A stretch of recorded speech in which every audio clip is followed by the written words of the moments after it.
السلام عليكم ورحمة الله وبركاته. إن الحمد لله نحمده ونستعينه ونستغفره ونعوذ بالله من شرور أنفسنا ومن سيئات أعمالنا. من يهده الله فلا مضل له ومن يضلله فلا هادي له، وأشهد أن لا إله إلا الله وحده لا شريك له، وأشهد أن محمدا صلى الله عليه وسلم عبده ورسوله. يا أيها الذين آمنوا اتقوا الله حق تقاته ولا تموتن إلا وأنتم مسلمون.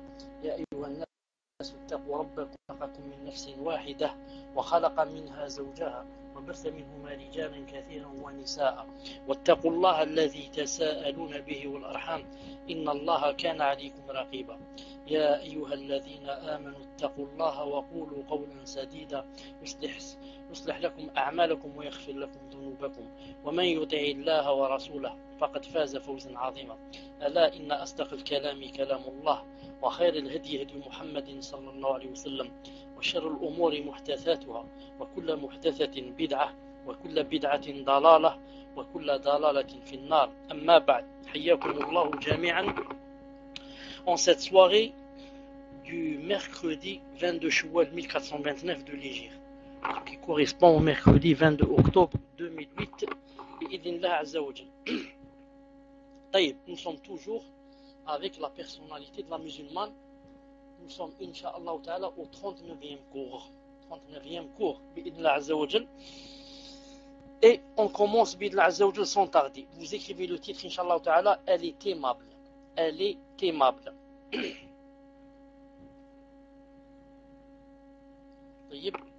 واحد il écrit ici, l'autre il écrit dans le iChat, ou là comment il s'appelle. واحد il écrit ici, l'autre il écrit là-bas. Elle est aimable. Non. Alhamdulillah. Je disais,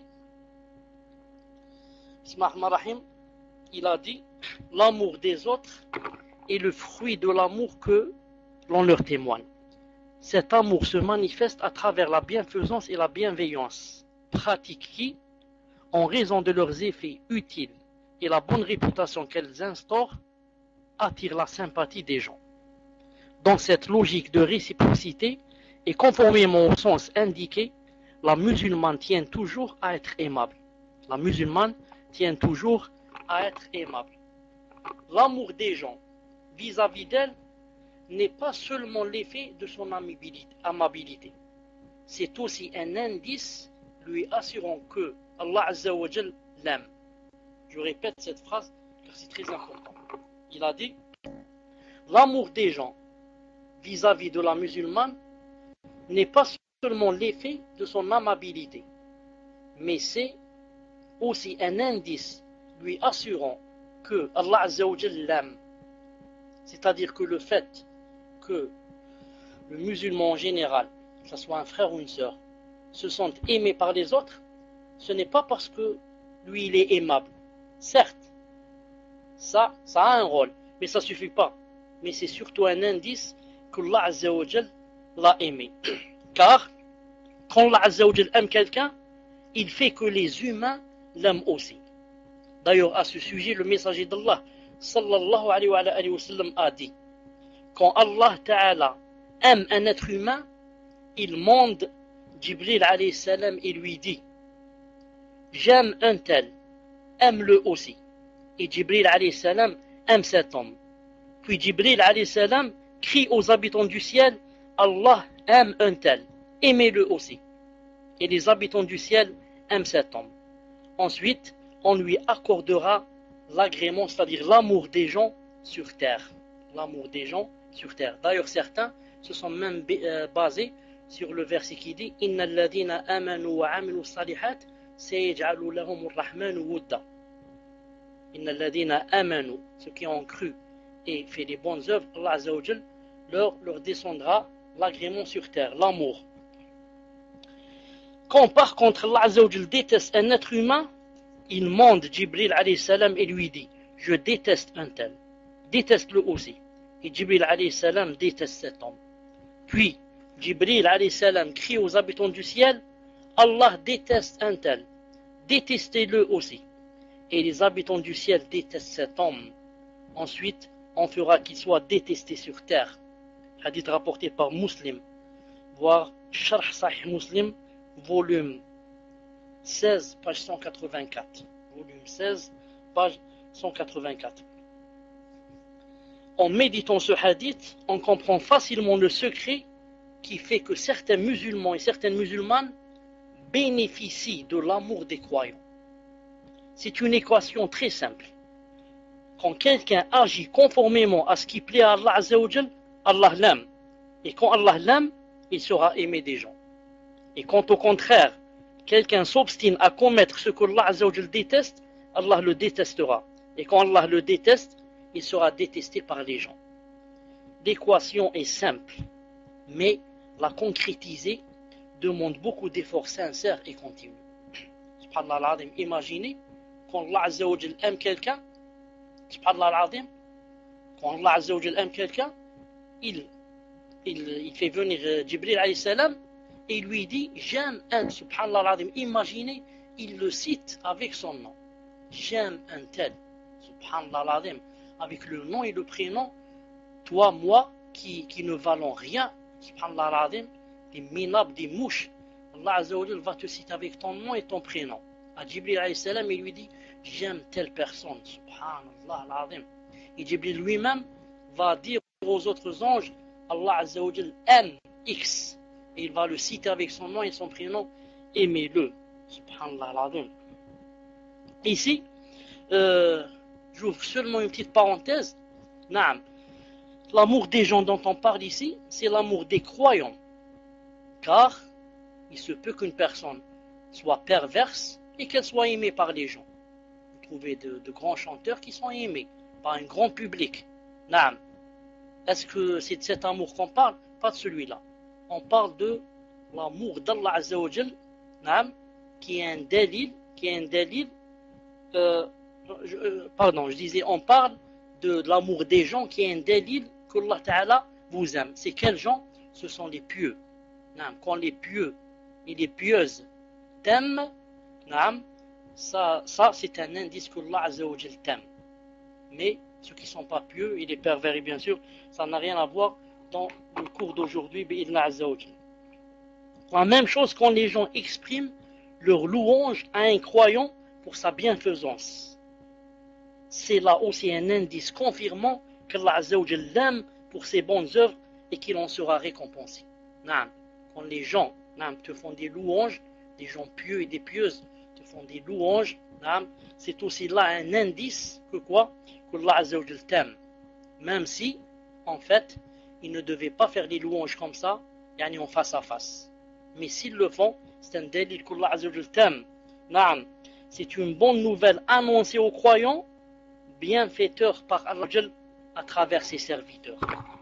Muslim, rahimahullah, rapporte qu'Abu Dharr al-Ghifari, radiyallahu ta'ala anhu, a dit, on demanda au messager d'Allah, sallallahu alayhi wa sallam, on lui a demandé, que dis-tu d'un homme qui, quand il accomplit une œuvre méritoire, il fait quelque chose de bien, les gens l'en louent. Dans une autre version de Muslim, les gens l'aiment pour cela. Alors le messager alayhi salam répondit, c'est un signe de bon augure pour le croyant. Hadith rapporté par Muslim, voir Sharh Sahih Muslim, volume 16, page 189. Donc, quand quelqu'un fait une bonne action et que les gens l'en louent, ou bien que les gens l'aiment pour cela, c'est un signe de bon augure pour le croyant. Allah Azza wa Jal veut te donner un signe pour que tu saches que Allah Azza wa Jal aime ce que tu viens de faire et il t'aime aussi. Il a laissé ces gens-là te faire ces louanges. La musulmane imprégnée des valeurs morales de l'islam et attentive aux commandements comme aux interdits d'Allah Azza wa Jal est la seule femme qui mérite cette bonne nouvelle anticipée dans ce bas monde. Naam. En s'astreignant aux valeurs morales nobles recommandées par l'islam, notamment la bienfaisance, la tolérance, la magnanimité, l'indulgence, la compassion, l'altruisme, l'équité et la bonté, elle acquiert l'amour des gens dans ce bas monde et l'agrément d'Allah ainsi que sa récompense dans l'au-delà. La musulmane est une femme sociable. Elle fréquente aisément les gens et les gens la fréquentent sans aucune difficulté. Et les gens la fréquentent sans aucune difficulté. De par son intelligence, sa courtoisie, sa finesse et son amabilité, elle réussit à exercer une attirance sur les femmes vers sa personne et à établir une familiarité avec elles. La musulmane, la vraie, elle n'est pas difficile à côtoyer et elle n'éprouve aucune difficulté à côtoyer les femmes. Grâce à cette qualité, si elle l'a, bien sûr, elle parvient à s'introduire dans divers milieux féminins, elle gagne leur confiance et réussit ainsi à les orienter, les sensibiliser et leur transmettre le message de l'islam. C'est pour cela qu'un bon nombre de hadiths valorisent l'amabilité. En fait, une personne, si vous remarquez bien, une personne qui est aimée par les gens, subhanallah al-azim, elle peut dire ce qu'elle veut. Tout le monde va l'écouter et tout le monde, subhanallah ta'ala, va accepter d'elle. Et bien sûr, le contraire est vrai. Quand on n'aime pas une personne, on ne veut pas l'écouter. Naam, et s'il parle, on se dit dans le cœur, quand est-ce qu'elle se tait cette personne? Naam, on rit d'elle, on ne veut pas l'écouter, subhanallah al-azim. Mais dès qu'on aime une personne, en quoi? C'est pour ça que le messager d'Allah, sallallahu alayhi wa sallam, et tous les messagers, Allah azza wa jalla leur a donné cette faveur que quoi? Ils sont aimés et ils font tout pour être aimés. Car quand tu gagnes la confiance de quelqu'un et tu conquis son cœur, conquérir son cœur, khlas, il est maintenant, il est tout oui, il entend tout, il accepte tout, il pratique tout. Donc vous voyez ce qu'il a dit ici? Il a dit, la vraie musulmane est aimable et elle sait vite comment attirer les autres vers elle. Mais remarquez, pourquoi elle les attire vers elle? C'est pour les orienter, les sensibiliser et leur transmettre le message de l'islam. Donc la vraie musulmane, elle vit avec ce but, ce grand but. Comment vais-je faire pour sensibiliser les autres et les guider vers l'islam et leur apprendre quelque chose de nouveau, leur apprendre un hadith, leur apprendre une sunna, leur apprendre un comportement, leur apprendre un verset, comment il a été expliqué, et comme ça. Elle vit cela. Elle ne fait pas comme celles qui sont vraiment, elles ne vivent que pour ce bas monde.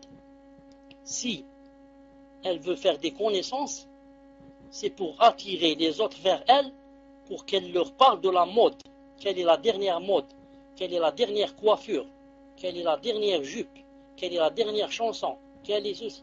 Jamais. Mais seulement si elle veut, elle fait des efforts pour attirer les gens, c'est dans le but pour leur transmettre. Car elle sait que si elle n'est pas aimable, personne ne va l'écouter. Elle essaye d'être aimable, ensuite elle sait qu'on va l'écouter. On rapporte à ce sujet que le messager d'Allah sallallahu alayhi wa sallam a dit à ses compagnons, voudriez-vous que je vous indique ce que j'aime le plus parmi vous et ceux qui seront les plus proches de moi au jour de la résurrection? Subhanallah, écoutez bien. Voudriez-vous que je vous indique ce que j'aime le plus parmi vous, les plus, et qui seront les plus proches de moi le jour de la résurrection? Après avoir répété sa question à 2 ou 3 reprises, ils dirent, les compagnons, certes oui, mon messager d'Allah.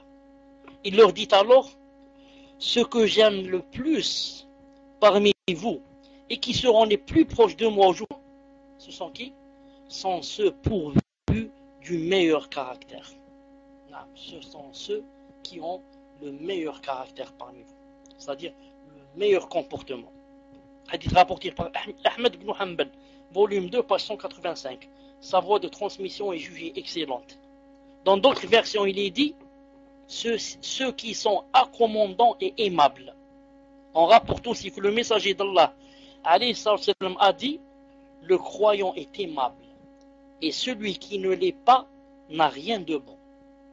Le croyant est aimable et celui qui n'est pas aimable, n'aime pas et on ne l'aime pas, celui-là n'a rien de bon. Hadith rapporté par Ahmed et al-Bazzar. Ces transmetteurs figurent parmi ceux admis par Bukhari et Muslim, voire Majma' al-Zawaid, volume 8, page 87.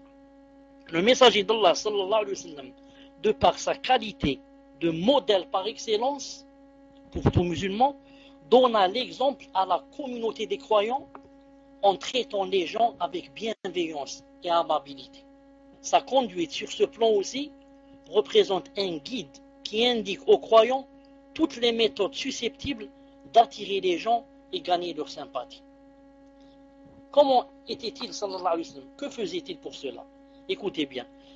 Il était toujours souriant, courtois, accommodant et n'agissait jamais avec rudesse. Il n'agissait jamais avec rudesse ou bien violence. Je répète, il était toujours souriant, courtois et n'agissait jamais avec rudesse. Quand il rejoignait des gens en réunion, il s'asseyait là où il y avait une place libre. Il ne disait pas, c'est moi le messager d'Allah, levez-vous pour me faire place au milieu de vous, ou bien sur le divan, ou bien sur le fauteuil. Mais il s'asseyait juste où il y avait une place, même s'il allait être le dernier, ça ne fait rien. Il s'asseyait sans vouloir se faire remarquer. Et il recommandait aux autres musulmans d'agir de la même manière. Dans les assemblées, il accordait à chacune des personnes présentes l'attention nécessaire, au point que chacun d'eux se sentait favorisé par rapport aux autres musulmans. Dans les assemblées, il accordait à chacune des personnes présentes l'attention nécessaire, au point que chacun d'eux se sentait favorisé par rapport aux autres musulmans. La vraie musulmane, j'explique un peu, et le vrai musulman aussi bien sûr, quand il est invité par exemple à un mariage, ou bien il rentre dans une assemblée, il ne fait pas de discernement. Il ne cherche pas par exemple seulement les riches, il va parler avec eux, ou bien seulement ceux qui sont lettrés, ceux qui ont la licence seulement, pas seulement avec ceux-là. Il ne parle pas avec ceux, par exemple, qui ont un niveau bas, ou bien ceux qui sont analphabètes, ou bien ceux qui sont trop vieux, ou bien ceux qui sont trop petits d'âge, ou bien ceux qui n'ont pas d'argent, sont pauvres. Jamais le musulman et la musulmane ne fait de discernement en cela. Quand quelqu'un lui demandait à lui, sallallahu alayhi wa sallam, un service quelconque, il ne le laissait jamais partir sans l'avoir satisfait, fût-ce par des mots généreux. Comme a dit le messager d'Allah dans un hadith que je n'ai pas ici devant moi, il a dit en ce sens, il a dit quand quelqu'un, par exemple, vous demande, et fait l'aumône, demande quelque chose, donnez-lui, ne serait-ce que, comme il a dit, un sabot, le sabot de la chèvre, le sabot brûlé. Ça ne fait rien, donnez-lui lui ça. Il a dit dans un autre hadith, s'il n'y a rien, qu'est-ce que vous faites? Des doigts, une bonne parole. Allah ta'ala nifta alik, je demande à Allah ta'ala le porte. Allah subhanahu wa ta'ala nirzuqak. Allah subhanahu wa ta'ala nurniek. Et comme ça. C'est pas on le regarde à travers, ou bien on fait la grimace, ou bien non. Mais ou bien on lui donne, ou bien on lui dit Allah ta'ala nu'atik, Allah kada, Allah ta'ala, subhanallah al-azim. Au moins, en lui faisant une doua comme ça, peut-être que pour lui, peut-être pour certains, c'est mieux que de leur donner de l'argent.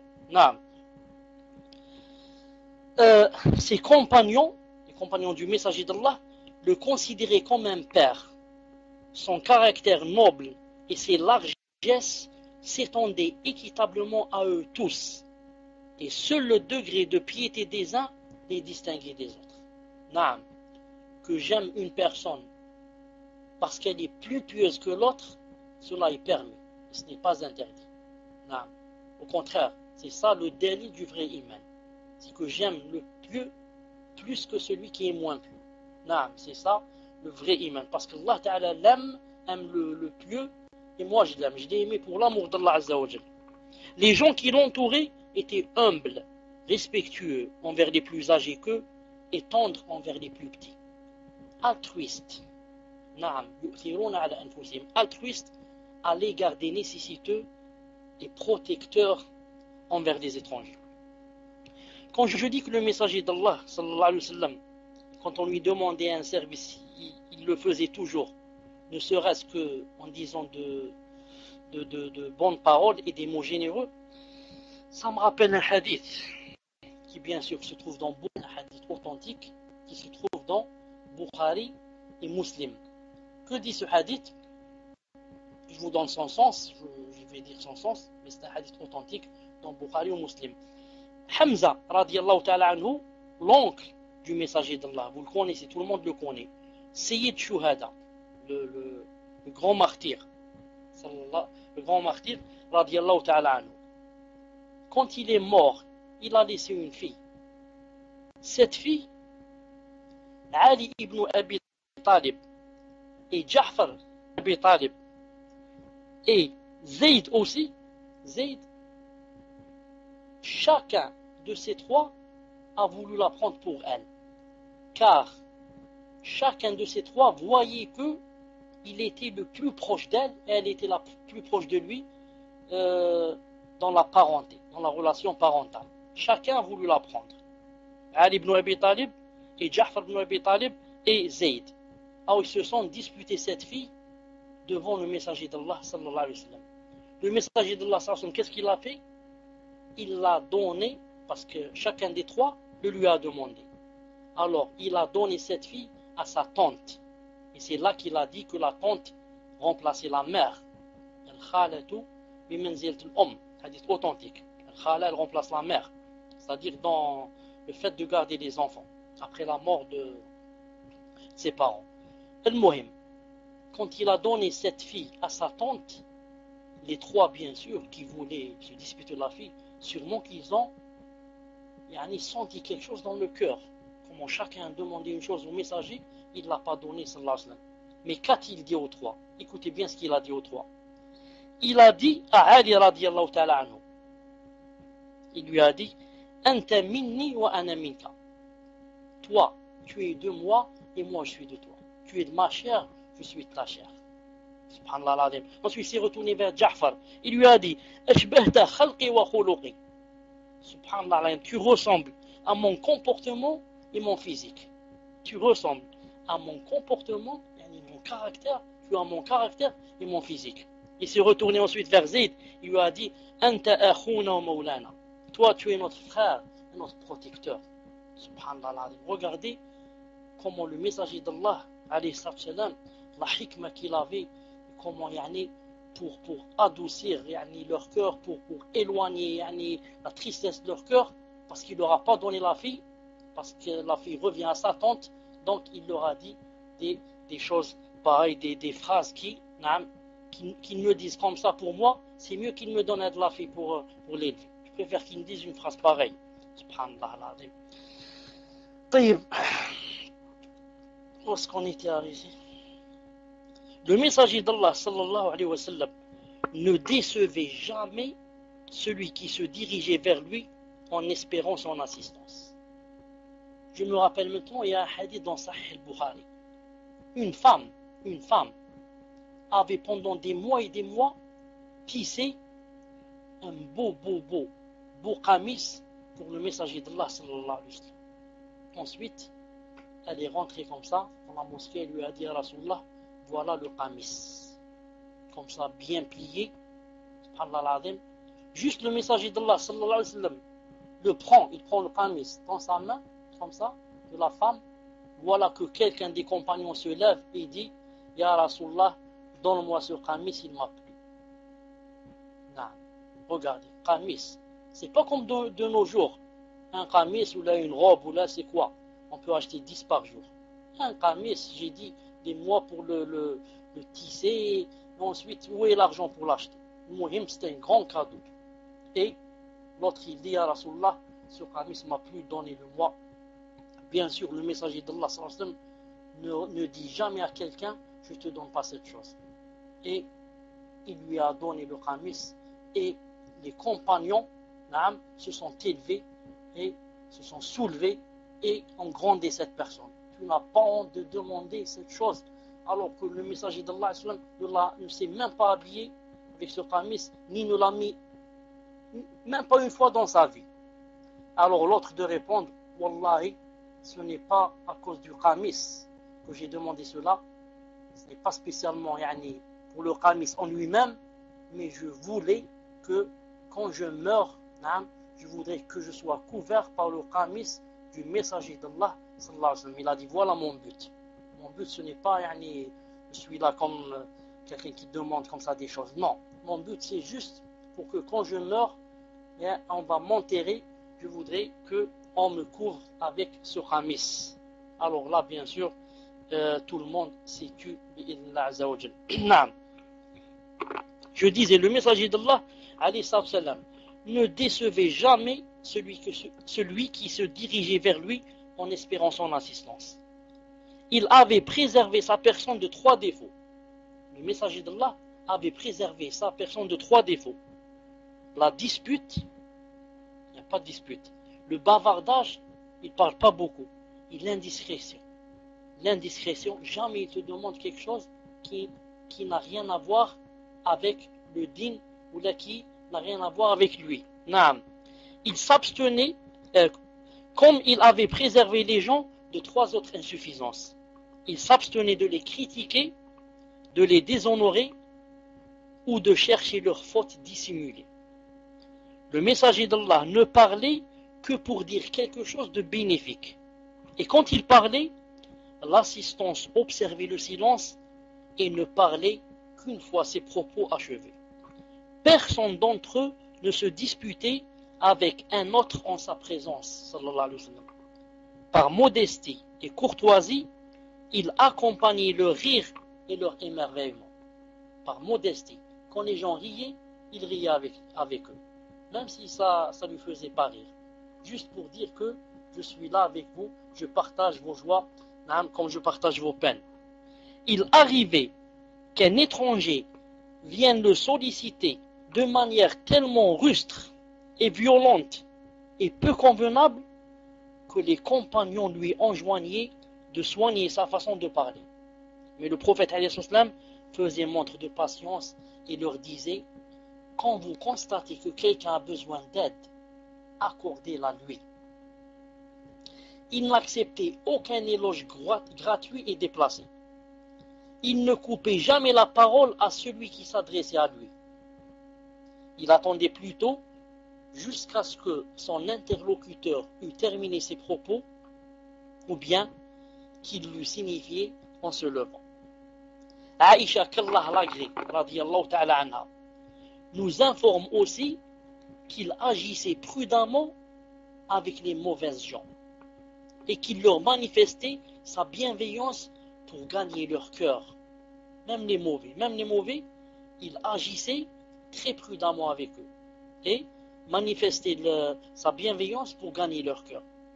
Elle rapporte qu'une fois, un homme ayant demandé la permission de voir le messager d'Allah sallallahu alayhi wa sallam, celui-ci dit: quel abominable fils de la tribu, quel abominable frère de la tribu. Il a dit comme ça avant que la personne n'entre, bien sûr. La personne a demandé à rentrer dans la pièce du messager d'Allah. Le messager d'Allah, quand il a demandé qui, on lui a dit X. Alors il a dit: quel abominable frère de la tribu. Puis, quand l'homme fut autorisé d'entrer, il lui parla avec bienveillance. Ensuite, raconte Aïcha, elle a dit: je lui dis, ô messager d'Allah, après avoir dit ce que tu as dit à propos de cet homme, c'est-à-dire, quel abominable frère de la tribu, maintenant, quand il est rentré, tu lui as parlé avec bienveillance. Qu'est-ce qu'il a répondu? Il répondit: ô Aïcha, l'homme qui a la pire position auprès d'Allah est celui que les gens délaissent pour éviter la grossièreté de ses propos. Hadith rapporté par Bukhari et Muslim. L'homme qui a la pire position auprès d'Allah, demain quand il va rencontrer, c'est qui? Celui que les gens délaissent et s'éloignent de lui et le fuient pour éviter la grossièreté de ses propos. Regardez ici, le messager d'Allah a ménagé cette personne et lui a bien parlé au visage, alors qu'avant qu'elle ne rentre, il avait dit il avait dit d'elle qu'elle était une abominable personne. Mais pourquoi quand elle est rentrée, il lui a bien parlé ça pour ne pas le faire fuir davantage. Non, pour essayer de l'attirer. Non.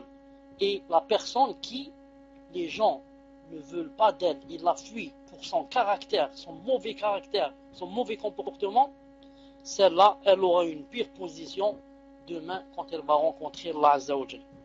La musulmane donc doit suivre l'exemple du prophète sallallahu alayhi wa sallam dans son comportement aimable et bienveillant vis-à-vis des gens, qu'ils soient bons ou mauvais. Ainsi, elle parviendra à être acceptée et respectée de toutes les femmes, ce qui lui facilitera sa mission auprès d'elle. 33e, elle garde le secret. Vous écrivez, elle garde le secret.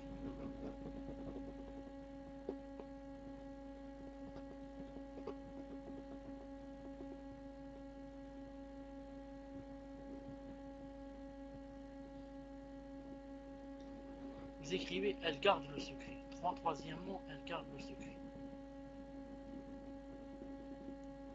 Non. Alhamdulillah. Une musulmane consciencieuse, avant de commencer, je dis aux admins, je suis avec vous sur le paltalk. Je ne vois pas beaucoup ce qui se passe dans le iChat. S'il y a quelque chose là-bas, vous me le dites ici sur le paltalk. Je ne vois pas beaucoup ce qui se passe là-bas. S'il y a là-bas, il n'y a pas le son là, vous me le dites ici, c'est là que je vois. Une musulmane consciencieuse garde le secret des autres musulmans et ne le divulgue jamais. La discrétion reflète une personnalité mûre. La discrétion, c'est quoi? Ça reflète une personnalité mûre, une vertu solide, un esprit intelligent et une attitude pondérée. C'est aussi une attitude recommandée par l'islam. Elle était scrupuleusement respectée par les premiers convertis à la religion.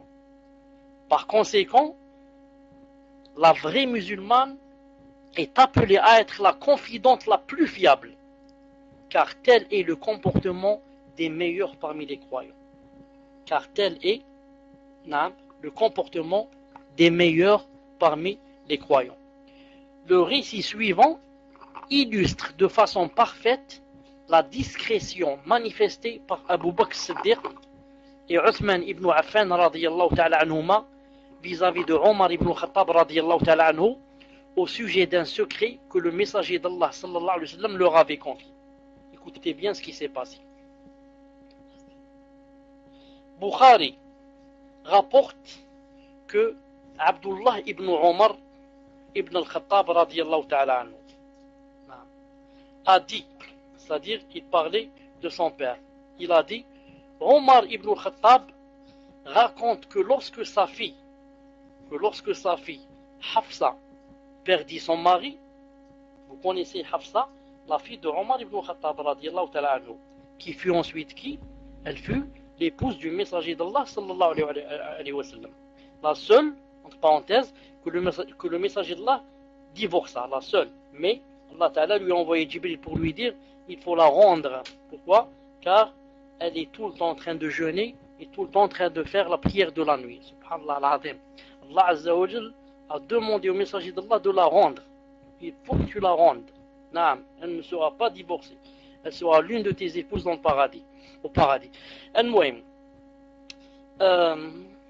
Je disais, Omar ibn Khattab raconte que lorsque sa fille Hafsa perdit son mari, il rencontra Uthman ibn Affan radiyallahu ta'ala anhu et lui proposa de la prendre comme épouse en lui disant, ô Uthman, si tu veux bien, je te marierai avec Hafsa bint Omar, c'est-à-dire Binti, ma fille. Dans une autre version, si tu veux bien, je te marierai avec Hafsa bint Omar. Elle connaît le Coran par cœur. Il me répondit alors, c'est-à-dire Uthman ibn Affan, il répondit alors, j'y réfléchirai. C'était des nuits que j'attendais sa réponse, dit Omar ibn Khattab. Puis, l'ayant rencontré, il me dit, il me semble que pour le moment, le mieux et de ne pas me marier. Il me semble que pour le moment, je n'ai pas vraiment l'intention de me marier. Alors Omar a dit, j'allais alors à la rencontre de Abu Bakr Siddiq radiallahu ta'ala anhu, et je lui dis, si tu le veux bien, je te marierai à Hafsa bint Omar. Si tu veux bien, je te marierai avec ma fille Hafsa.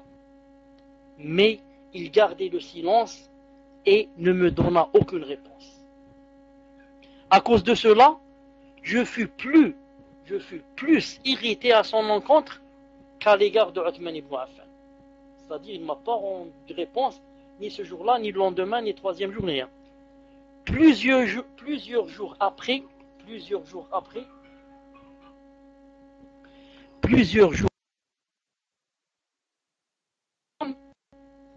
et il ne dit pas non, parce que on ne sait jamais qu'est-ce qui veut se passer, parce que lui aussi, il la veut. Si jamais le messager d'Allah ne la veut pas, il la voudra. C'est pour ça qu'il savait que le messager d'Allah avait parlé d'elle et qu'il allait lui demander sa main. Et il ne peut pas lui dire oui, parce que le messager d'Allah allait demander sa main. Alors qu'est-ce qu'il doit dire? Il doit se taire. Et il ne peut pas lui dire aussi que le messager va demander sa main, parce que c'est un secret. Et quand il s'est tué, qu'est-ce qui s'est passé? Il a irrité Omar ibn Khattab. Il l'a même énervé. Mais Abu Bakr Siddiq radiallahu ta'ala anhu n'a pas dit je vais voir mes intérêts. Mes intérêts, c'est de quoi? C'est de lui dire voilà, ne t'énerve pas, mais je vais dire quelque chose de bien pour toi et ta famille, et ne le dis à personne. Voilà, le messager d'Allah va demander ta fille. Non, jamais. C'est un secret.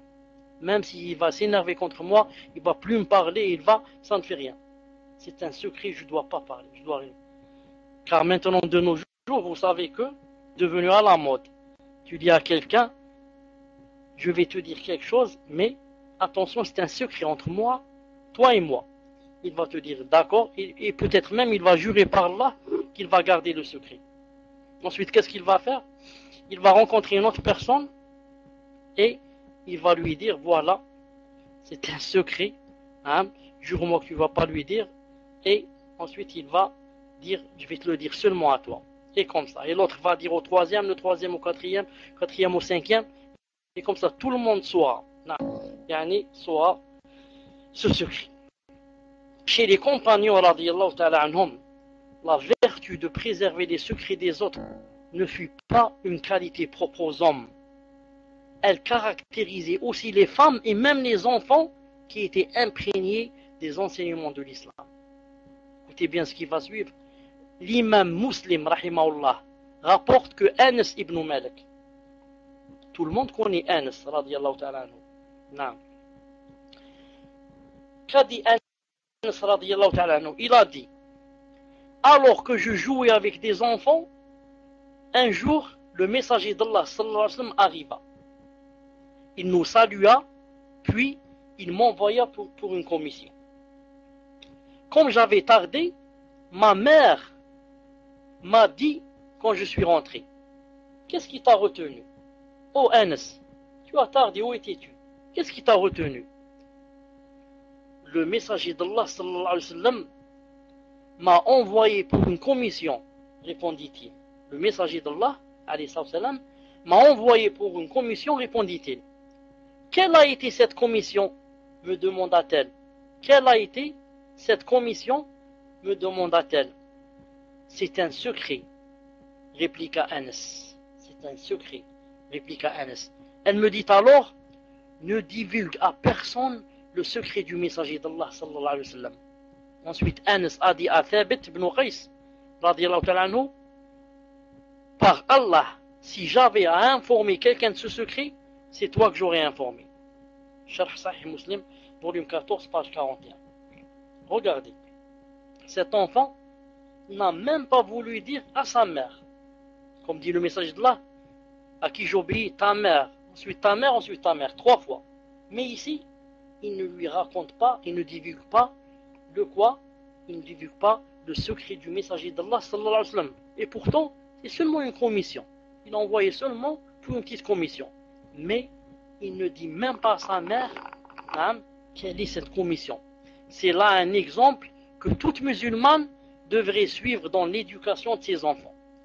la mère d'Anas, la mère de Anas radiyallahu ta'ala, ne céda pas devant la curiosité qui s'accentue habituellement dans ce genre de situation. Car un secret qu'on refuse de nous divulguer, nous obsède encore beaucoup plus. Non, regardez, quand elle a dit à Anas, pourquoi tu as tardé? Il a dit, le messager de Allah m'a envoyé pour une commission. Elle lui a dit, c'est quoi la commission? Il a dit, c'est un secret. Normalement, la mère insiste. Quel secret? Subhanallah al-Azim. Il y a un secret entre une mère et son fils. Ah, et mon fils, raconte-moi. Rien. Non. Dès qu'il a dit c'est un secret, qu'est-ce qu'elle lui a dit? Elle lui a dit, oh mon fils, ne divulgue jamais le secret du messager d'Allah sallallahu alayhi wa sallam. En tant que mère responsable de l'éducation de son fils, elle remarqua que Anas tenait à préserver le secret du messager d'Allah sallallahu alayhi wa sallam.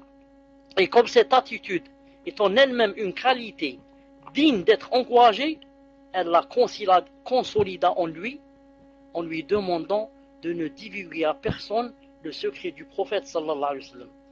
Depuis, il respecta scrupuleusement ce conseil au point qu'il refusa de relater ce secret même à Thabit ibn Qais, qui était pourtant un éminent épigone. Comme nous l'avons signalé, l'indiscrétion est un très mauvais vice. Cependant, le pire, ou bien la pire indiscrétion est celle qui consiste à divulguer les secrets intimes de la vie conjugale. C'est un vice dont seules les personnes déséquilibrées, frivoles, futiles et susceptibles de coquillage sont atteintes. Les musulmans et les musulmanes sont préservés de cette exécrable pratique, car leur religion leur a interdit de façon catégorique. Le messager d'Allah sallallahu alayhi wa sallam a dit, au jour de la résurrection, ceux qui auront le pire rang auprès d'Allah azza wa jal, c'est-à-dire le pire rang et le pire châtiment bien sûr, seront l'époux et l'épouse qui, après s'être livrés l'un à l'autre, auront divulgué leurs relations intimes. Hadith rapporté par Muslim. Non. Cette chose-là, mal asaf, comme les femmes, certaines femmes ou là, beaucoup de femmes le font, il y a aussi des hommes qui font ça et qui racontent aux hommes. Ils racontent ce qu'ils font avec leurs femmes, avec leurs épouses. Et il y a aussi beaucoup ça, bien sûr, comme vous le savez, chez les femmes. Les femmes qui n'ont pas beaucoup de foi, quand elles se rendent compte, elles parlent de telle chose, de cette chose, et avec mon mari, je fais cette chose, et on fait cette chose ensemble, on fait ceci, on fait cela, qu'Allah Azza wa Jal nous préserve. Cela, le jour de la résurrection, ils le regretteront vraiment, car ils auront le pire rang auprès d'Allah Azza wa Jal et l'un des plus grands châtiments. Pourquoi? Allah Azza wa Jal t'a donné ce halal, pour te préserver, et se préserver l'un l'autre, et vivre ce délice et ce plaisir en secret, et l'autre il va commencer à dire j'ai fait ceci, j'ai fait cela, jusqu'à ce que l'homme commence à imaginer la femme de l'autre, et la femme de l'autre commence à imaginer le mari de l'autre, et astaghfirullah, ils deviennent comme des shayatines, J'ai terminé pour aujourd'hui, Inch'Allah Ta'ala. Il est 22h chez moi ici. Subhanakallahumma bihamdik. Ashhadu an la ilaha illa ant. Astaghfiruka wa atubu ilayk. On se rencontre, Inch'Allah Ta'ala, dans 5 minutes pour commencer les questions-réponses. Bi'idna Azza wa Jal. Je vous demande de mettre le Coran, Inch'Allah Ta'ala. Assalamu alaikum wa rahmatullahi wa barakatuh. السلام عليكم ورحمة الله وبركاته. عبد العزيز تفضل إن شاء الله. Comme je l'ai noté, Inch'Allah, et comme le frère Al-Ghuraba l'a expliqué au-dessus, Inch'Allah, posez vos questions de façon claire. Et c'est une seule question par personne. نعم تفضل أخي عبد العزيز. السلام عليكم ورحمة الله وبركاته. إن شاء الله سؤالي في القرآن في القرآن في سورة الزخرف نجد فجعلناهم سلفا ومثلا للآخرين آية 56. ما معنى سلفا في هذه الآية؟ بارك الله فيكم. أحسن الله إليكم. السلام عليكم ورحمة الله وبركاته. نعم. فجعلناهم سلفا ومثلا للآخرين. آية 56. ما معنى سلفا في هذه الآية؟ فجعلناهم سلفا ومثلا للآخرين في سورة الزخرف آية 56. Walaikum salam wa rahmatullahi wa barakatuh. Est-ce que vous m'entendez? Alhamdulillah. Je suis en train de voir ce que a dit Ibn Kathir dans ce verset. Je suis en train de chercher ce qu'a dit Ibn Kathir rahimahullah dans ce verset. Je suis en train de chercher, je n'ai pas encore trouvé. Il me semble, Allah Ta'ala veut dire peut-être un exemple qui restera pour ceux qui vont venir. Et qui attendez-moi, je vais voir ici qu'est-ce qu'il a dit bi'idhna azza wa jal. طيب une seconde Inch'Allah Ta'ala. Parce que Ibn Kathir il est connu que Masha'Allah طول كثيرا. ونادى فرعون في قومه قال يا قوم أليس لي ملك مصر. هذه 52. Dis-moi de me rappeler le numéro du verset. Le numéro du verset. Rappelez-moi le numéro du verset, Inch'Allah Ta'ala. C'est quel numéro? 56. Jazakallahu khairan. Là. 56. نعم. فلما آسفونا انتقمنا منهم فأغرقناهم أجمعين فجعلناهم سلفا ومثلا للآخرين. مثلا للآخرين c'est ce que j'ai dit moi, mais سلفا attendez, voir qu'est-ce qu'il a dit. نعم.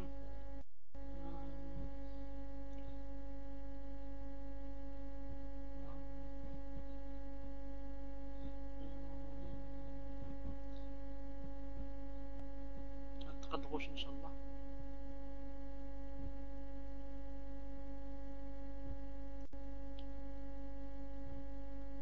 طيب je suis en train de chercher.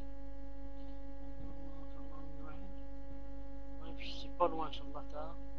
لحظة. فلما آسفونا انتقمنا منهم.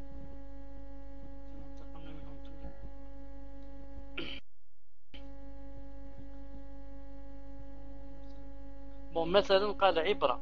مثلا c'est قال عبرة. عبرة للآخرين. Mais je cherche le mot سلفا. Je cherche le mot سلفا. نعم je cherche le mot سلفا.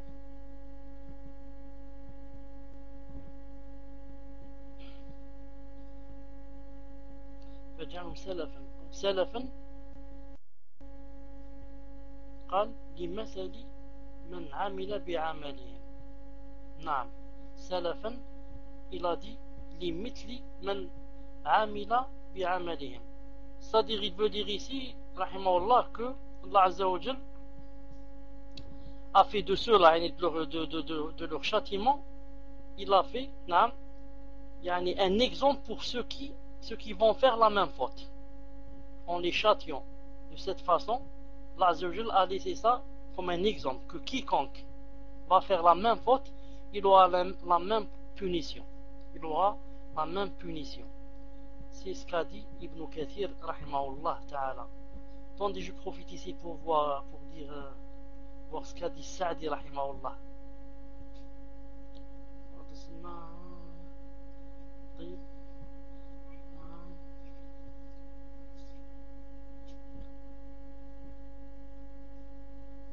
Alors, مرجعون.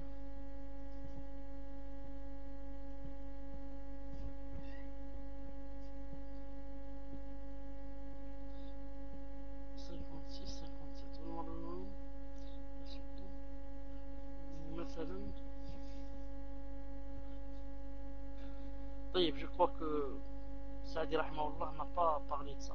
Non. Car son tafsir est un peu résumé. Non. Allah Azza wa Jal a'lam. Voilà Rajihiyah, c'est ce qu'il a dit. Il a dit c'est pas très loin de mathalan. Non. Un exemple, mais pour ceux qui vont venir. C'est ça salafan. C'est pas seulement un exemple. Un exemple peut être un exemple pour ceux qui vivent maintenant. Mais salafan pour ceux qui vont venir après. Wallahu Azza wa Jal a'lam. Fadlan Inch'Allah le prochain. Yani, Cheikh, avant de continuer, Inch'Allah, dites-moi si on alterne avec Itchater. Parce que sur Itchater, il y a des personnes qui lèvent la main. Alors, est-ce que là, on pose d'abord une question de Itchater, après on fait pas le talk, après on fait Itchater, etc. Est-ce qu'on fait comme ça, Inch'Allah? Est-ce qu'on alterne? Et également préciser si c'est d'ordre général. Si je me trompe pas, c'est d'ordre général.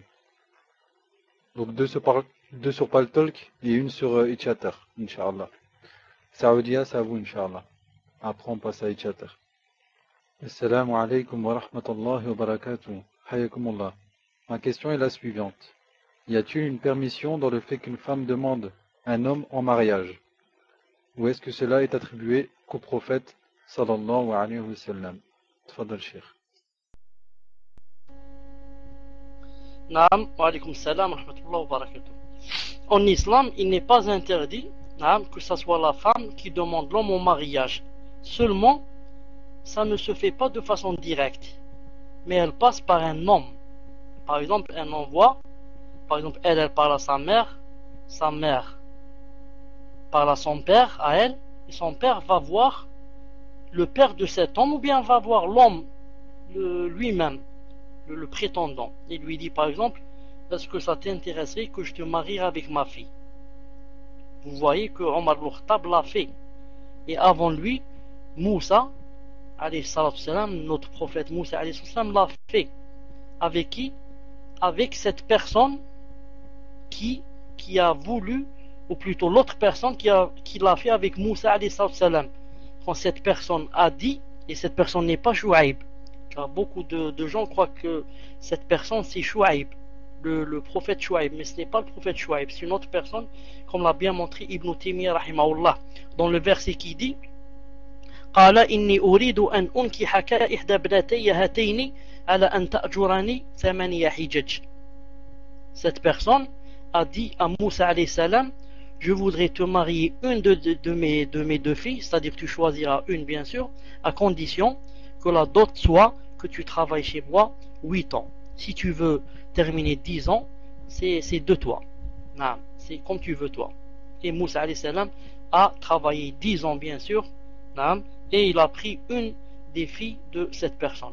Donc vous voyez, cette personne a dit à Moussa, je veux te marier une de mes 2 filles. En islam ça se fait à condition que ça soit pas direct entre elle et lui, mais elle passe par un homme pour qu'il y ait plus de pudeur. Déjà, si une femme envoie comme ça directement un homme, je voudrais me marier avec quelque chose comme ça, déjà de nos jours avec les choses qui ont changé, beaucoup de fitna et des filles, les femmes beaucoup plus faciles, etc. Déjà il va se dire que sûrement elle a un mauvais caractère, comme ça directement elle m'a envoyé. Donc il vaut mieux qu'elle passe Inch'Allah Ta'ala par un homme. Tfadla Inch'Allah le prochain. Ibn al-Qayyim. Yani, tu as pris le mic sur Paltalk et tu as perdu le mic sur Itchater Akhi. Est-ce que tu es là, Ibn al-Qayyim?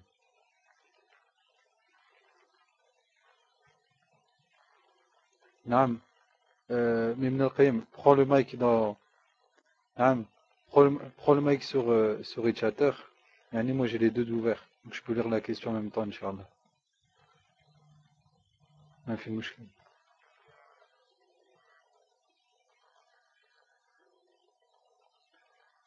C'est bon, Inch'Allah. Donc la question c'est Youssouf. Salam alaykum wa rahmatullah shaykhana. Je vendais avec ma sœur des robes de soirée. J'ai essayé de les vendre à des sœurs voilées, mais certaines ont été vendues à des femmes non voilées. Je regrette cet acte car elles pourraient les mettre dans des fêtes avec la mixité. Est-ce que l'argent issu de cette vente mais licite, donc illicite dans le cas contraire? Atfadal Cheikh. Wa alaykum salam wa rahmatullahi wa barakatuh. Je vous rappelle, Inch'Allah, voilà, je vous rappelle que quand je prends le micro, vous m'écrivez numéro 1, Inch'Allah Ta'ala.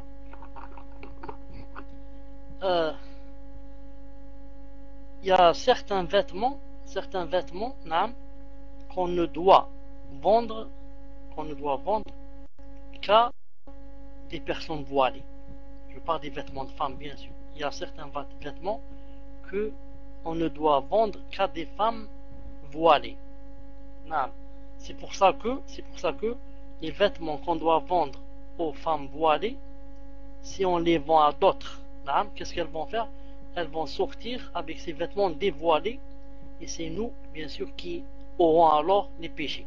Alors je dis à cette personne, si elle a vendu, elle, à des personnes voilées, ensuite les personnes voilées les ont revendues à d'autres qui se dévoilent, et que la sœur ne savait pas, elle n'a aucun péché bidna azzawajal, et son argent est licite. Mais si elle savait que ce vêtement va être mis par une femme non voilée dans la rue, ou bien que si je vends ce vêtement à cette femme voilée, elle va le vendre à une autre dévoilée, dans ce cas son argent devient haram. L'argent, pas tout, l'argent de ce vêtement c'est tout, l'argent de cette robe c'est tout. Donc cela dépend de sa niya et de est-ce qu'elle connaissait ou est-ce qu'elle savait ou est-ce qu'elle savait pas. Bi'idnillah azza wa jalla. Tfadal inshallah, le prochain. Cheikh, elle a rajouté que faire avec cet argent. Tfadal Cheikh. Quand on est sûr que cet argent est haram, on doit le donner à des nécessiteux pour s'en débarrasser, et on n'a pas quoi? On n'a pas de ajr, on n'a pas de récompense, mais alhamdoulilah, on n'a pas gardé le feu chez soi. On s'est débarrassé de ce feu, on s'est débarrassé et on le donne aux nécessiteux. Bi'idna azzawajal, il est halal pour eux, sans leur dire d'où il est venu. Tfadal. Mohamed, c'est à vous, Inch'Allah. Mohamed 83 460.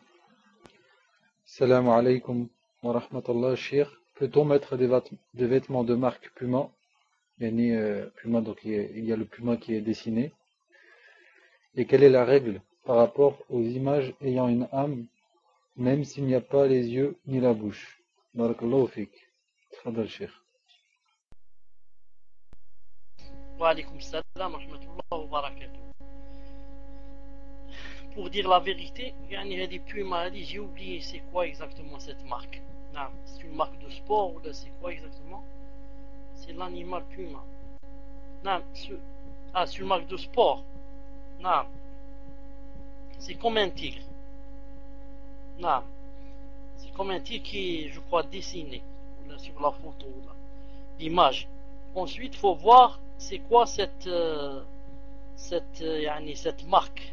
C'est de qui? De quelle société? Des juifs, de je ne sais pas qui.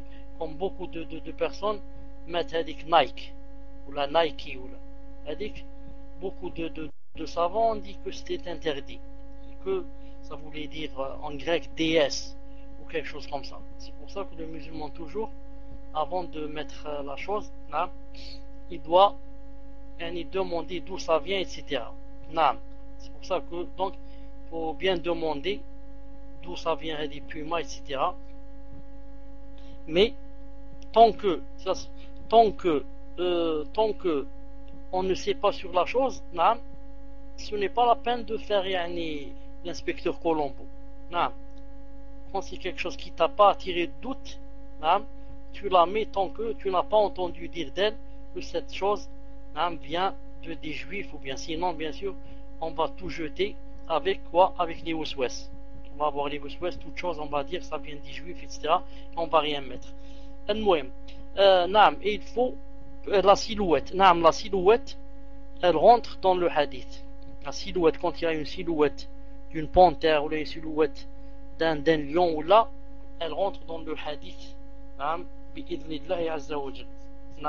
Car dès qu'on la voit, la silhouette, dès qu'on la voit, on sait, on dit voilà, c'est un lion, voilà, c'est un crocodile, c'est un serpent, et comme ça, même s'il n'y a pas les yeux, bi'idhnillahi azza wa jal. Mais s'il n'y avait pas la tête, ça, on serait sorti des problèmes. Wallah azza wa jal a'lam. C'est pour ça que ceux qui doivent mettre des choses pareilles, etc., qu'ils essayent de teinter la tête, de façon à ce qu'elle ne soit plus visible. Bi'idhnillah ta'ala. Tfadlal. نعم أخي عيسى تفضل ساتو إن شاء الله. نعم تفضل أخي. Assalamu alaikum wa rahmatullahi wa barakatuh, Cheikh. Je vous pose une question pour un frère, Inch'Allah, vu qu'il était loin derrière. Il m'a demandé si je pouvais vous la poser. Alhamdulillah. Alors la question c'est, il y a un hadith qui dit que Allah est pudique et décent. Il aime la pudeur et la décence. Lorsque l'un d'entre vous veut se laver, qu'il se cache derrière un voile, apporté par Abu Daoud. Quelle explication veut dire ce hadith? Doit-on se laver habillé? Et est-il interdit de se laver nu? Donc voilà, Cheikh. Si vous avez compris, Inch'Allah, je vous redonne le micro. Wa alaykum salam wa rahmatullahi wa barakatuh. في صوت Alhamdulillah. En fait, il y a un hadith sahih, authentique, naam, qui dit que quand on se lave, on doit avoir un voile. Naam. Mais, que veut dire ce hadith bi'idna azza wa jal, et c'est quoi son explication? L'explication, Inch'Allah ta'ala, c'est quoi? C'est que le voile demandé ici dans le hadith, c'est un voile entre celui qui se lave et les gens, et non pas entre lui et Allah azza wa jal, mais un voile entre lui et les gens. Car le messager d'Allah sallallahu alayhi wa sallam se lavait nu, comme il l'a fait le jour de fête, et sa fille Fatima radiallahu ta'ala anha lui tenait le voile, un voile entre lui et les gens, jusqu'à ce qu'une femme lui ait dit marhaban bik. Il lui a dit salam alaykum. Il a dit qui? Parce qu'il ne voyait pas, il y a le voile. On lui a dit Ummu Hani. Il a dit marhaban bik, Ummu Hani. Et de là on apprend aussi que c'est de la sunna de dire marhaban bik, marhaban bikum. Donc le messager d'Allah voilà, comme séparé comme un mur. Si on a un mur maintenant, ça suffit. Naam. Et comme le messager d'Allah se lavait nu avec ses épouses. Et comme le messager de Moussa alayhi salam, c'est un jour, qu'est-ce qu'il a fait? Il s'est lavé nu. Et ses vêtements, il y a une grande pierre, un grand caillou qui s'est sauvé avec ses vêtements dans le hadith de Bukhari, rahimahullah. Donc, ce n'est pas interdit de se laver nu s'il n'y a pas les gens qui nous voient. Wallahu ta'ala alam. Tfaddal. Donc là on passe à Itchater Inch'Allah. Donc Islam Din, c'est à vous Inch'Allah. Est-ce que la question est terminée Inch'Allah Islam Din? Tapez 1 si la question est terminée. Barakallahu fikum. Assalamu alaikum Cheikh. Ma question est, l'homme a-t-il le droit de s'embellir devant la prétendante? Tfadal Cheikh. Wa alaykum salam wa rahmatullahi wa barakatuh. Je ne connais pas bi'idna azza wa jal une chose qui interdise à l'homme ce jour-là de s'embellir, sauf s'il veut dire pas s'embellir, s'il va mettre du rouge à lèvres ou des rouges aux ongles, mais s'il va bien s'habiller avec un qamis, un beau qamis et de beaux souliers, une belle veste ou là, ça n'a rien à voir avec le haram. Il n'y a rien qui interdit cela. Al-Muhim, il ne trafique pas, il ne met pas des lentilles et des choses pareilles. Il ne trafique pas, mais ce jour-là il sera beau, au contraire ce sera une occasion pour attirer la prétendante. Wallahu azza wa jal a'lam. Tfaddal. Ruqayya, c'est à vous Inch'Allah. Posez votre question Inch'Allah, vous n'avez plus le raid. Assalamu alaikum wa rahmatullahi wa barakatuh. Hayakumullah Cheikh, j'aimerais que vous me conseilliez. En effet, je suis une sœur qui s'efforce de faire de son mieux pour pratiquer sa religion et plaire à Allah. Malgré les épreuves, plusieurs de mes proches me blessent. Pourtant, je ne suis pas une personne rancunière ni méchante, mais je ne peux m'empêcher de leur rendre l'appareil. Et après, je me sens très mal jusqu'à en pleurer et à me blâmer de peur qu'Allah me punisse. J'essaye de changer ce comportement et je sais que l'on devrait répondre au mal par le bien. pouvez-vous me conseiller qu'Allah vous préserve dans le bien? Amin. Tfadal Cheikh. Wa alaykoum salam wa rahmatullahi wa barakatuh.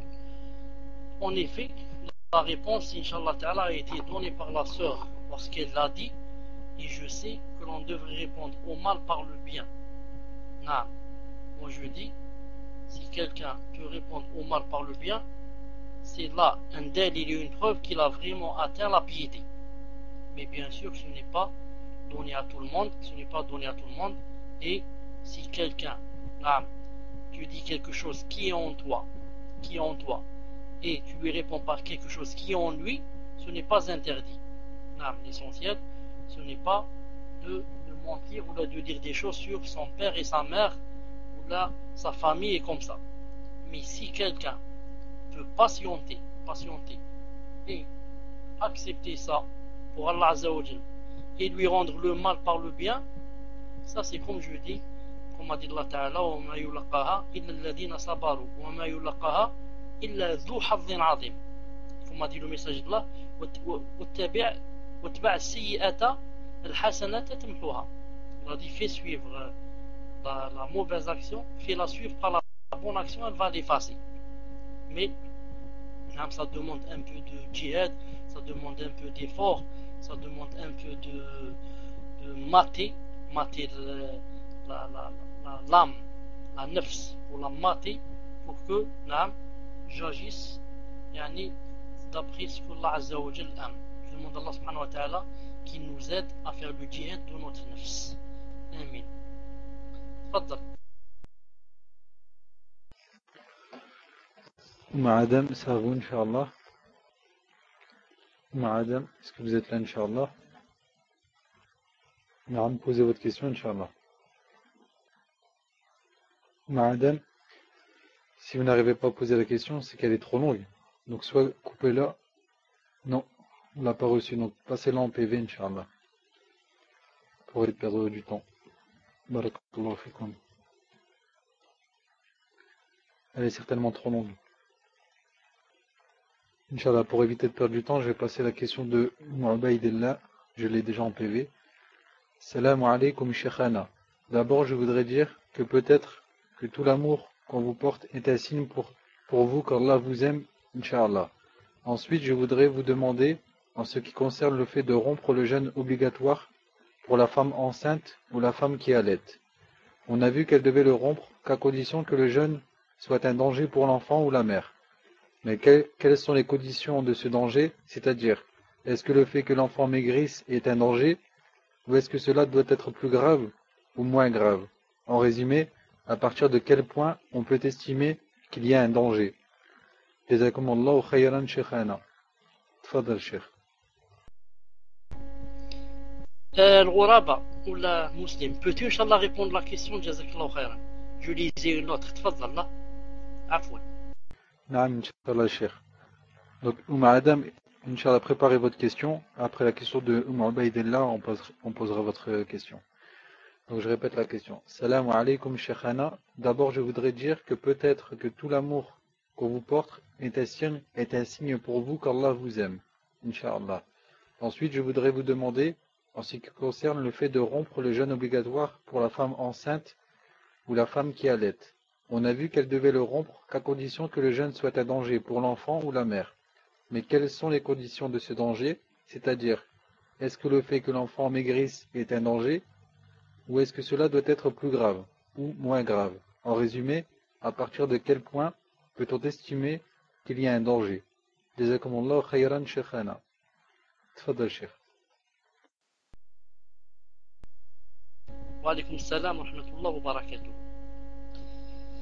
En fait, on a vu, Inch'Allah Ta'ala, que la femme qui allaitait ou bien qui était enceinte pouvait rompre le jeûne et manger à une des deux conditions. Ou bien parce qu'elle a peur pour elle-même, ou bien elle a peur pour son bébé, ou bien elle a peur bien sûr pour les deux. Non. Cette peur, bien sûr, il n'y a pas quelque chose qui peut la cerner et dire voilà, il faut qu'il y ait cette peur ou bien elle ne peut pas. Mais c'est une chose qui diffère d'une personne à une autre. Comme par exemple, elle a cité ici le bébé commence à maigrir. Donc ici, elle va avoir peur pour lui. Elle commence à avoir des vertiges et à vouloir tomber par terre et à s'évanouir et à beaucoup maigrir et tout ça. Tout ça, c'est Inch'Allah Ta'ala quoi? Ce sont des raisons et des causes valables.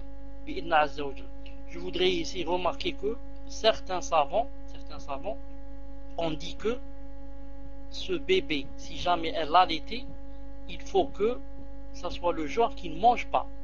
Mais s'il peut par exemple manger des gâteaux ou bien manger des fruits, etc., celle-là, elle doit faire le jeûne et le faire manger d'autres aliments plutôt que de l'allaiter.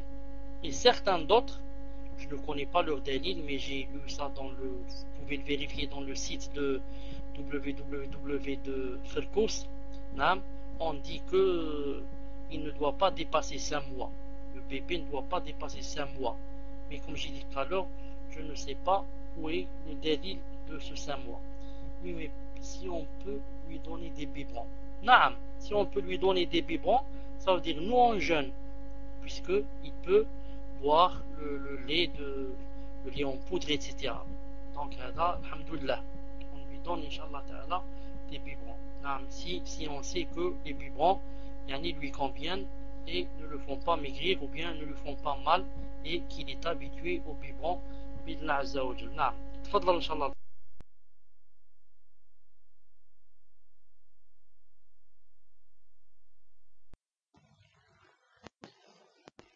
Donc, Adam, Inch'Allah, vous pouvez poser le reste de la question, Inch'Allah. Là, on a le début. Inch'Allah, vous pouvez poser le reste. Adam, vous êtes toujours là, Inch'Allah? Ah, Fanny. Vous aviez le reste. C'est bon, je l'ai enlevé, Inch'Allah, Adam. Vous pouvez poser le reste. Non, cher, c'est parce que la question là, Yani, elle avait déjà posé le début. Et après, Inch'Allah, j'ai la question de Shedliya pour Itchater, Inch'Allah. Madame, est-ce que vous êtes prête? Ou alors on passe sur Itchater, Inch'Allah.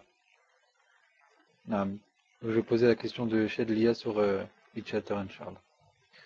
Salam alaykum wa rahmatullah. Dans le Dars, vous avez parlé des secrets du fait que la sœur ne trahit pas sa sœur. Mais j'aimerais savoir jusqu'où le secret est-il autorisé. Je m'explique. Une sœur a fait du sihr à sa fille, malgré les mises en garde de son mari. Il est vôtre car je vous avais posé la question, dois-je garder le secret ou bien dois-je en informer son mari par le biais de mon mari, sachant les répercussions que ça pourrait avoir. Annie, est-ce que vous avez compris, cher, la question? Je la répète, Inch'Allah. Salam alaykum wa rahmatullah. Dans le Dars, vous avez parlé des secrets du fait que la sœur ne trahit pas sa sœur. Mais j'aimerais savoir jusqu'où le secret est-il autorisé. Donc, je m'explique. Une sœur a fait du sihr à sa fille, malgré les mises en garde de son mari et vos mises en garde. Donc là, elle parle de vous, cher. Car je vous avais déjà posé la question. Donc cette sœur, Yani, elle connaît le secret, et elle demande, dois-je garder le secret, ou bien dois-je en informer son mari, par le biais de mon mari, sachant les répercussions qu'il pourrait y avoir. Inch'Allah Ta'ala, c'est clair, cher. Tfadal, cher. Non, j'ai perdu le micro. Je disais que, avant de faire quoi que ce soit, elle devrait, Inch'Allah Ta'ala, être sûre de ce qui se passe. Car elle risque maintenant de parler à son mari, et son mari va parler au mari de l'autre, et l'autre il va la divorcer, ou bien la frapper, ou bien je ne sais pas quoi, alors que ce n'était pas vrai. C'est seulement des dires. C'est pour ça que, avant de faire quoi que ce soit, on devrait être très très sûr de ce qu'on avance. Mais supposons maintenant que vraiment, cette chose est vraie. Cette chose est vraie. Dans ce cas, elle devrait quoi?